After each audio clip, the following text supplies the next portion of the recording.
Ya, kembali bersama kami di editorial Media Indonesia. Di ujung telepon sudah ada Direktur Eksekutif Indef, ada Pak Tauhid Ahmad. Pak Tauhid, selamat pagi. Selamat pagi, apa kabar? Baik, Pak Tauhid. Pak Tauhid, berkaitan dengan status dari Bank Dunia ini, bagaimana kemudian cara Indonesia memanfaatkan sebaik mungkin di tengah pandemi COVID-19? Pak Tauhid. Ya, saya kira dengan naiknya status, salah satu syarat adalah bahwa kita harus maintain pertumbuhan ekonomi kita tetap stabil. Dalam artian memang pertumbuhan ekonomi kita harus kembali ke normal begitu. Nah, tentu saja tugas berat kita di tengah pandemi adalah bagaimana menjaga ekonomi kita cepat pulih kembali pada triwulan berikutnya, yang ini saya kira tantangan terberat. Karena agar kita lepas dari tetap meningkat nanti berada pada katakanlah upper middle income country, itu kan harus di atas 4.046, sementara kemarin kita sudah 4.050. Jangan sampai ini turun lagi, karena ini kan data tahun 2019. Nah, kalau nanti turun karena pertumbuhan ekonomi kita turun, otomatis GNP per kapita kita punya peluang turun. Nah, ini yang berat adalah mempertahankan itu. Baik. Tapi sebetulnya seberapa penting sebetulnya dengan status dari Bank Dunia ini yang menjadikan Indonesia menjadi negara berpenghasilan menengah ke atas, Pak Tauhid? Ya, saya kira memang pentingnya adalah ini meyakinkan bagi investor ataupun bagi negara manapun yang bermitra dengan Indonesia bahwa ekonomi kita merupakan pasar yang cukup bagus bagi semua produk-produk luar maupun investasi yang ada di kita, sehingga bisa menjadi daya tarik ekonomi yang lebih besar. Itu yang pertama. Yang kedua juga adalah cara kita untuk bekerja sama dengan luar dalam pembangunan itu akan lebih kompleks dan lebih maju. Tentu saja kalau negara-negara yang di bawah kita, lower middle income country, akan membutuhkan technical assistance yang cukup banyak dari Bank Dunia maupun lembaga multilateral lainnya. Sementara kalau sudah middle income, itu akan dituntut untuk kemandirian sendiri yang lebih besar. Begitu. Baik. Pak Tauhid, apakah artinya dengan kondisi pandemi COVID-19 yang belum diketahui berakhirnya kapan begitu, apakah kalau Indonesia mau melakukan lompatan begitu, memanfaatkan momentum dengan status dari Bank Dunia ini, belum bisa dilakukan dalam waktu dekat, mengingat kemudian masih ada pandemi COVID-19? Ya, betul ya. Salah satu syarat memang lompatan itu akan terjadi kalau kita lihat data yang disampaikan Bappenas, skenario pertumbuhan ekonomi tinggi, maka mau tidak mau sebenarnya di 2020 seharusnya pertumbuhan kita di atas 5,5%. Nah, kalau momentum itu akan terjadi, kalau tahun 2021 kurva V kita itu memang lompat sekali di atas 5,5%. Artinya kalau kita bisa membalikkan pertumbuhan ekonomi di tahun depan, maka saya kira kita turut berbangga dan bersyukur. Nah, memang tantangan di situ. Apakah memang dalam waktu setahun ini kita bisa membalikkan keadaan, kemudian kurva V kita lebih tinggi dari pertumbuhan ekonomi yang biasa. Itu yang disebut lompatan. Jadi kalau misalnya kita ternyata lambat kembali ke posisi normal di angka 5%, maka kita tidak memanfaatkan momentum pandemi untuk kembali ke posisi normal. Gitu. Syaratnya kalau mau pertumbuhan tahun depan di angka 5%, apa Pak Tauhid?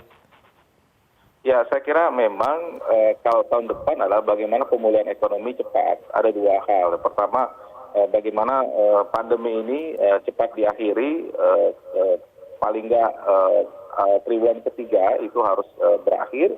Yang kedua tentu saja bagaimana ekonomi ini bisa cepat pulih. Tentu prasyaratnya adalah bagaimana bantuan sosial itu bisa diterima masyarakat lebih cepat, kemudian jumlahnya memadai, dan seluruh komponen masyarakat juga bisa merasakan daripada bantuan sosial ini agar mereka juga bergerak pada ekonominya, baik sektor informal, UMKM, menengah dan besar. Yang kedua tentu saja berbagai stimulus fiskal itu memang harus cepat dilakukan dan benar-benar dirasakan oleh kelompok usaha, baik yang untuk insentif perpajakan, kemudian realisasi untuk modalnya, termasuk juga komponen untuk recovery berbagai sektor yang saya kira diperlukan oleh dunia usaha. Begitu. Pak Tauhid, dengan kemudian status dari Bank Dunia ini, apakah kemudian bisa kita katakan bahwa kebijakan ekonomi Indonesia sebelum pandemi COVID-19 terjadi itu sebetulnya sudah on the track? Ya, kalau saya lihat data ya, syarat satu kita agar keluar dari middle income trap itu adalah pertumbuhan ekonomi dari 2016 sampai 2025 itu sebenarnya harus rata-rata di atas 6%. Nah ini beratnya adalah karena kita rata-rata kemarin katakanlah 5 tahun terakhir 5%, sebenarnya sebelum pandemi kita sudah kekurangan ini. Lag-nya 1% itu lumayan berat gitu. Jadi sebelum pandemi. Iya. Jadi kalau misalnya setelah pandemi situasinya masih sama, nah kita masih akan ketinggalan untuk mencegah keluar dari situasi middle income trap, dan ini menurut saya cukup berat begitu. Karena pada periode 2026 sampai 2035 syarat dari keluar middle income trap adalah 7% per tahun. Jadi, nah itu yang berat karena kan kita ada momentum bonus demografi kita di mana sumber daya manusia yang usia produktif itu tinggi sekali sampai 2035, dan setelah itu akan lepas usia produktif dan akan lebih besar aging population atau usia lanjut yang tentu saja bagi produktivitas ekonomi akan jauh lebih berat bebannya begitu. Ini yang menurut saya momentumnya memang harus diperbaiki dan kita harus lebih cepat dari yang biasa begitu. Baik, Pak Tauhid Ahmad, Direktur Eksekutif Indef, terima kasih telah bergabung bersama kami di Editorial Media Indonesia. Selamat pagi. Sebelum kita jeda, pemirsa kita akan bahas sedikit dulu Mas Eko. Ya. Kalau dari percakapan tadi dengan Pak Tauhid Ahmad selaku Direktur Eksekutif Indef, agak berat sebetulnya Mas. Ya. Kalau kita mau berbicara bagaimana kita bisa mempertahankan pertumbuhan ekonomi 5% saja di tahun depan di masa pandemi COVID-19, lalu kemudian dengan tujuan keluar dari middle income trap. Masih bisa optimis Mas kita untuk kondisi seperti ini? Ya kuncinya sebetulnya di kuartal ketiga nanti ya. Ini kan kita di COVID ini kan kita nggak tahu sampai kapan sebetulnya berakhir. Bisa jadi sampai tahun depan juga belum. Tapi ini tetap tidak bisa menjadi alasan bagi kita untuk bangkit. Ya, kalau itu yang menjadi alasan tentu sulit bagi kita untuk keluar dari permasalahan itu. Kita kan kemarin kisaran di 5% ya. Pernah sekarang jauh menurun karena COVID. Mudah-mudahan tahun depan bisa naik, bisa dikejar. 5% itu mungkin lebih, 5,23 dan seterusnya. Kalau pandeminya sudah usai begitu kan Mas ya? Pandeminya nggak usai. Jadi kalau kita melihat naik kelasnya Igan, memang di kisaran 4.050 ya. Dari 3.840 kemudian menjadi 4.050.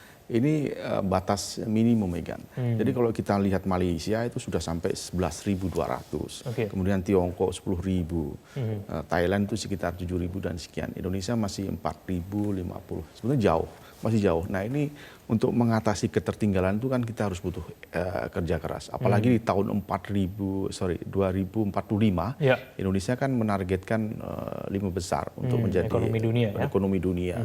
Nah ini lompatan-lompatan yang sangat jauh itu harus dilakukan. Kalau enggak ya mungkin kita akan semakin tertinggal. Evaluasi Bank Dunia itu kan setiap tahun nih kan. Jadi tentu ada faktor-faktor yang dinilai oleh Bank Dunia. Pertama lah pertumbuhan ekonomi, kemudian kurs, kemudian populasi. Jadi kalau itu menjadi acuan, tentu pemerintah harus melihat itu. Kalau tidak, nanti kita akan bisa kembali lagi ke level yang menengah. Kan? Oke, kita jeda dulu Mas Eko. Pemirsa jangan kemana-mana, kami akan kembali usai yang satu ini.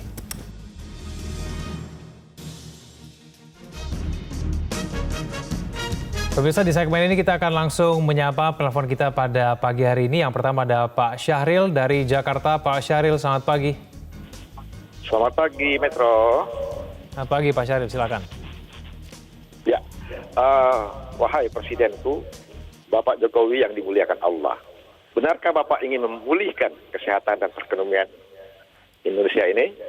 Ini sumbangan kami. Yang pertama, posisikanlah usaha kecil dan menengah, usaha kecil dan mini itu sebagai anak kandung pelaku perekonomian kita ini. Sebuah fakta, sebuah kenyataan 98 UMKM ini eksis. Dan sebuah fakta, hampir 40 juta pelaku ekonomi kecil dan menengah kecil ini tersebar di 34 provinsi.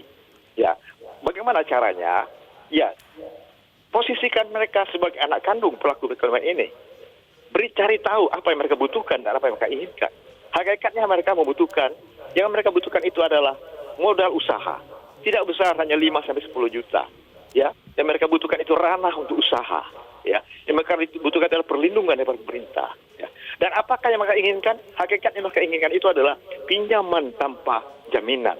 Pinjaman tanpa jaminan, pinjaman dengan berbunga rendah, ya, dan mudah akses ke lembaga perbankan keuangan. Jadi kembali lagi, itu adalah bangkitkanlah, bangunkanlah rasa sayang tidur ini. Jadikanlah sebagai kekuatan ekonomi kita. Ekonomi rakyat ini jadikanlah sebagai kekuatan ekonomi kita. Kembali lagi saya katakan, mereka itu tidak ringkih, mereka itu tidak menyusahkan, mereka itu bisa memberikan harapan sebagai tulang punggung perekonomian kita. Itu tersebar, hampir 60% rakyat Indonesia ini hidup dari usaha kecil ini. Masalahnya sekarang kelemahan mereka itu bergerak di bidang yang informal, yang senantiasa dianggap sebagai usaha-usaha yang meresahkan, yang mericutkan, dan tidak memberikan pajak. Itu salah. Anggapan itu adalah keliru. Jadi kembali lagi, posisikan mereka itu sebagai anak kandung pelaku ekonomi kita ini. Ya, terima kasih. Baik. Terima kasih Pak Syahril dari Jakarta. Saya langsung ke Pak Sunoto di Cirebon, Jawa Barat. Pak Sunoto, selamat pagi. Selamat pagi.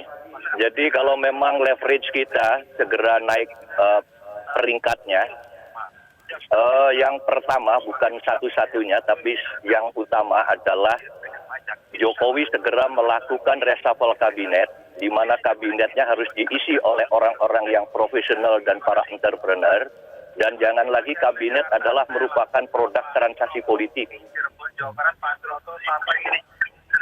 Ya, selamat pagi.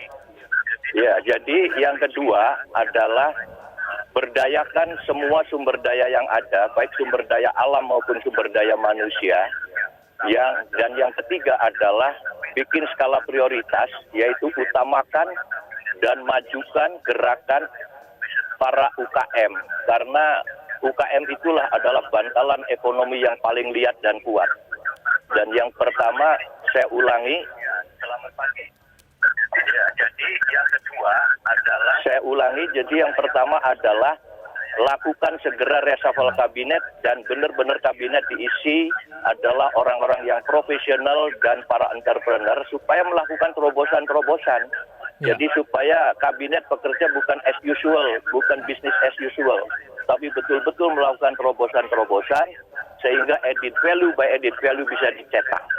Saya kira itu, Mas. Jadi jangan lagi ada kabinet yang disebutnya produk transaksi politik, tapi betul-betul harus merupakan jakan kabinet. Ya, dan rakyat siap menunggu dan siap mendukung jika kepala negara melakukan policy-policy seperti itu, dan harus ada kekuatan yang berupa political will. Saya kira itu, Mas. Terima kasih. Terima kasih Pak Sunoto dari Cirebon. Di belakangnya ada Pak Ramadan dari Jambi. Pak Ramadan, selamat pagi. Assalamualaikum warahmatullahi wabarakatuh. Waalaikumsalam. Apa yang disampaikan oleh Pak Jokowi, Presiden kita, saya berharap semua partai politik, ketua partai politik ikut membantu. Untuk menaikkan status kita ini tidak hanya cukup menteri dan presiden, tapi partai politik punya peran untuk 50 atau 20 tahun ke depan. Karena situasi politik kita ke bawah itu sangat mengerikan, Mas. Bupati dipilih oleh rakyat, perahunya mahal, Mas. Bagaimana bekerja efektif? Jadi mohon dengan segala hormat, pemangku jabatan di negeri ini, terutama partai politik, berbenah diri segera. Karena sebentar lagi kita akan menaikkan status itu, tanpa didukung oleh pemangku jabatan di negeri ini, harapan kita itu akan sirna. Terima kasih, Metro. Assalamualaikum warahmatullahi wabarakatuh.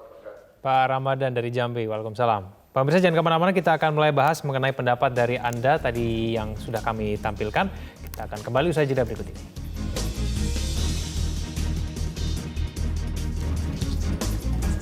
Ya, kembali bersama kami di editorial Media Indonesia. Mas Eko dari penelpon kita menyampaikan beberapa pendapat yang cukup menarik sebetulnya. Ada beberapa hal yang patut dan kemudian harus menjadi perhatian. Mungkin yang pertama adalah UMKM, tadi Pak Syahril menyampaikan, lalu kemudian isu reshuffle juga yang mungkin disampaikan Pak Sunoto, dan juga mengenai partai politik. Bagaimana kemudian Mas, apakah kemudian pemerintah sudah mengerjakan PR-PR-nya selama ini kalau misalnya kita mau keluar dari middle income trap? Ya, Pertama soal reshuffle. Reshuffle itu hak prerogatif presiden ya. Kalau kita melihat kinerja dari menteri-menterinya memang belum sepenuhnya bagus. Itu juga diakui Pak Presiden. Kemarin kan Presiden juga sempat marah terhadap menteri-menterinya. Bukan hanya populer dikatakan Presiden, tapi juga harus kerja keras. Apalagi ini ada COVID-19. Ya. Jadi bukan hanya kerja di level-level yang menengah, tapi juga harus ada kerja yang sangat keras untuk membuktikan bahwa menteri-menteri ini layak dipilih, apalagi di masa pandemi ini kan. Tapi kalau sampai reshuffle begitu, apakah memang momennya sekarang, Mas? Tidakkah kemudian bisa teguran itu sudah cukup sebetulnya tanpa harus langsung mengganti? Ya, teguran itu kan semacam peringatan ya kepada menteri-menterinya bahwa mereka ini sedang disorot kinerjanya. Kalau memang kinerjanya buruk, saya kira memang layak untuk di reshuffle. Reshuffle sebetulnya hal yang biasa. Okay. Di pemerintahan-pemerintahan sebelumnya kan juga reshuffle itu pernah dilakukan. Di periode Pak Jokowi JK juga pernah ada reshuffle. Sebetulnya itu hal yang biasa ketika kinerja menterinya buruk ya kan. Jadi kita tunggu aja kalau persoalan reshuffle. Mungkin dirasa karena background dari menteri-menteri yang saat ini tidak cukup mumpuni, Mas, untuk kemudian mengerti mengenai persoalan, khususnya mengenai ekonomi. Apakah itu mungkin profesional partai ataupun mungkin profesional non partai begitu ya mungkin disoroti oleh. Kalau saya melihat di komposisi menteri sekarang sebetulnya sudah berimbang antara yang profesional maupun yang non profesional dari kalangan parpol maksud saya. Jadi kalau kita lihat statement Pak Jokowi kemarin kan lebih ke di tengah COVID ini ya, yang dikritik itu sebetulnya lebih ke di Kementerian Kesehatan. Karena kan ini di masa pandemi ini Kementerian Kesehatan yang paling garda terdepan untuk mengatasi persoalan ini. Kemudian di kementerian-kementerian lain juga ada, cuma levelnya mungkin tidak terlalu serius seperti Kementerian Kesehatan. Jadi untuk perilaku ekonomi ya di level-level menteri yang mengurusi ekonomi saya kira sudah bagus. BUMN Pak Erick melakukan kerja yang bagus. Kementerian Keuangan Bu Sri Mulyani juga bagus. Jadi ini yang perlu orang-orang seperti itu menurut saya kan untuk menteri-menteri yang akan depan. Baik. Mengenai UMKM, Mas, kita tahu bahwa pada krisis 98 bisa dikatakan UMKM ini menjadi penyelamat begitu ya pada saat krisis ekonomi. Sedangkan kondisinya pada tahun ini kita ketahui berbeda begitu. Betul. UMKM ini perlu mendapatkan perhatian lebih serius mungkin dari pemerintah karena mereka menjadi salah satu sektor yang sangat terdampak dengan adanya pandemi COVID-19. Bagaimana kemudian kita bisa menyelamatkan UMKM kita kalau kita mau bicara untuk meningkatkan status kita ke level yang lebih tinggi lagi, keluar dari middle income trap? Iya, memang harus ada perhatian yang lebih dari pemerintah. UMKM itu kan sebetulnya anak kandung, seperti yang penelpon dari Bapak tadi bilang. Jadi memang harus dipermudah untuk melakukan kegiatan-kegiatan perekonomian dia. Misalkan di urusan perbankan, lebih dipermudah untuk melakukan peminjaman misalkan. Di level-level 5 sampai 10 juta itu sebenarnya nggak usah pakai pinjaman misalkan. Itu harus ada terobosan-terobosan biar UMKM hidup. Nah sekarang di tengah pandemi COVID-19 ini kan banyak yang mati suri ini kan UMKM. Karena apa? Memang modalnya sedikit, berbeda dengan mereka yang pengusaha besar. Mereka punya tabungan dan lain-lain. Jadi memang harus ada perhatian yang serius, jangan sampai mati. Kalau UMKM mati, ini dampaknya juga akan banyak. Karena di Indonesia 65% lebih mungkin UMKM ada di sana. Kan. Mas Eko, kalau kita mau mengejar pertumbuhan ekonomi sambil menunggu begitu ya pandemi COVID-19 selesai, kira-kira waktunya cukup tidak, Mas? Paling tidak untuk betul-betul bisa meningkatkan level tersebut. Kita belum tahu pandemi COVID-19 sampai kapan, mungkin bisa sampai tahun depan, pertengahan tahun depan, bahkan mungkin bisa lebih dari itu begitu. Tapi kemudian untuk memulihkan kembali ekonomi kita pada saat masa itu kan juga tidak mudah, Mas. Ya, jadi kita memang harus evaluasi ya kan di tahun inilah, khususnya di kuartal ketiga dan keempat. Kalau ini ekonomi membaik, perekonomian membaik, saya kira di tahun depan itu akan mulai kita akan mulai grafiknya juga pasti akan menaik. Tapi kita nggak tahu COVID ini sampai kapan. Tapi kita juga tidak bisa menunggu COVID ini terus kita berleha-leha. Kita harus butuh bekerja keras. Kalau kita melihat indeksnya memang semakin baik ya kan. Kalau kita lihat kemarin ya data tanggal 22 sampai 25 Juni, Ya. itu ada aliran dana masuk di pasar itu sekitar 4,92 triliun. Itu artinya apa? Artinya investor sudah mulai percaya bahwa ekonomi Indonesia mulai bangkit. Meskipun ada aksi jual di sana 1,52 triliun. Itu artinya juga memang banyak yang juga wait and see terkait dengan persoalan ini. Kemudian juga ada perdagangan Tiongkok yang mulai dibuka. Indonesia dan Tiongkok ini kan menjadi partner yang paling besar selama ini. Jadi Indonesia sangat tergantung dengan Tiongkok, demikian juga Tiongkok juga melakukan penetrasi pasar di Indonesia juga sangat besar. Kemudian kalau kita lihat juga kenaikan bongkar muat di kapal impor di pelabuhan misalkan, di kuartal pertama 2020 mungkin masih bagus ya, tapi makin ke sini kan jelek. Nah ini sekarang sudah mulai ada peningkatan. Ini menunjukkan bahwa sebetulnya ekonomi Indonesia sudah mulai bangkit meskipun sangat lambat ya kan. Tapi apakah kemudahan untuk berinvestasi ini hal yang kemudian selalu diributkan oleh Pak Jokowi begitu ya sejak masa awal pemerintahannya itu sudah lebih mudah Mas dibandingkan dengan waktu-waktu sebelumnya. Apalagi kan sekarang lagi pandemi COVID-19. Mungkin orang juga berinvestasi akan berpikir berkali-kali gitu sebelum mereka menaruh investasinya di sebuah negara. Ini menjadi persoalan ya karena pemilik modal, investor itu kan masih menunggu terkait dengan COVID ini. Bahkan ada yang melakukan investasi di negara-negara yang lebih middle, ya, daripada mereka yang investasi di negara-negara yang income-nya tinggi. Nah ini kan menjadi persoalan. Ini PR bagi pemerintah. Jadi betul apa yang dikatakan Pak Jokowi bahwa untuk melakukan itu harus ada terobosan-terobosan, harus dipangkas regulasi-regulasi yang mempersulit investor masuk. Jadi ini seringkali diutarakan oleh Pak Jokowi di dalam berbagai kesempatan. Jadi harusnya tanggap kementerian dan di bawahnya regulasi-regulasi yang tidak perlu dipangkas, perda-perda yang menghambat investor di daerah maupun di pusat juga harus dipangkas. Kenapa itu harus dilakukan? Karena investor harus cepat masuk, kemudian perekonomian Indonesia harus bergeliat ya kan. Baik, kita harapkan itu yang akan segera terjadi supaya kemudian kita bisa betul-betul keluar dari middle income trap. Terima kasih Mas Eko telah bersama kami di editorial Media Indonesia. Selamat pagi. Pemirsa, kita berharap Indonesia mampu melakukan lompatan jauh dan membuat bangsa ini keluar dari middle income trap. Sejumlah pekerjaan rumah masih harus kita selesaikan hingga pada akhirnya cita-cita bangsa ini untuk negara maju, makmur dan berkeadilan sosial dapat terwujud. Terima kasih Anda telah menyaksikan editorial Media Indonesia. Selamat pagi.